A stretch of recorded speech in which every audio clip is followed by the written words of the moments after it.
BJP கட்சி ஓட்ட திருடி தான் ஆட்சி பிடிச்சிருக்காங்க அப்படின்னு சொல்லிட்டு ராகுல் காந்தி அவர்கள் சொல்லியிருக்காங்க. அது மட்டும் இல்லாம இனிமேலும் அவங்க ஆட்சி பிடிக்கிறாங்க அப்படின்னா, அதாவது பிஜேபி ஆட்சி பிடிக்கிறாங்க அப்படின்னா ஓட்டு திருடி தான் அவங்களால ஆட்சி பிடிக்க முடியும் அப்படின்ற கருத்தை ராகுல் காந்தி அவர்கள் சொல்லியிருக்கிறாரு. அதே மேடையில தமிழக முதல்வர் மு.க. ஸ்டாலின் அவர்கள் சொல்லியிருக்கிற விஷயம் என்ன தெரியுங்களா? 2024 எலெக்ஷன்ல, அதாவது எம்பி எலெக்ஷன்ல 400 சீட்டு வாங்கிடுவாங்க அப்படின்னு சொல்லிட்டு பிஜேபி வந்து கனவு கண்டுட்டு இருந்தாங்க. ஆனா அவங்க வாங்கினது 240 சீட்டு தான் அப்படின்னு சொல்லியிருக்காங்க. நல்லா யோசிச்சு பாருங்க. ராகுல் காந்தி அவர்கள் சொல்ற மாதிரி ஓட்டு திருடி தான் பிஜேபி ஆட்சி பிடிக்கிறாங்க அப்படின்னா 400 சீட்டுக்கு ஓட்டு திருடி வந்து ஆட்சி பிடிச்சிருக்கலாமே, ஏன் 240 சீட்டு வாங்கி இருக்கணும் அப்படின்ற கேள்வியை அவங்களே கேட்டுக்கணும்.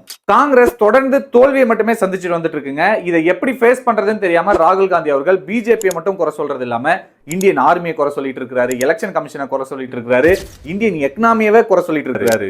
இண்டி கூட்டணியில இருக்கக்கூடிய டிஎம்கே சார்ந்தவங்க பீகார் மக்களை பார்த்து அடி முட்டாள்கள், அறிவில்லாதவர்கள், கக்கூஸ் கலவரவங்க அப்படின்லாம் இழிவுபடுத்திட்டு இன்னைக்கு முதலமைச்சர் அவர்கள் பீகாருக்கு போயிட்டு என்ன தெரியுங்களா சொல்லியிருக்காரு? உங்களை பார்க்க மக்களே, பீகார் மக்களே, உங்களை பார்க்க நான் 2000 கிலோமீட்டர் தாண்டி வந்திருக்கேன் அப்படின்னு சொல்லிட்டு பீகார் மக்களுக்கு ஆதரவா பேசியிருக்காரு. இப்ப எதுதாங்க உண்மை?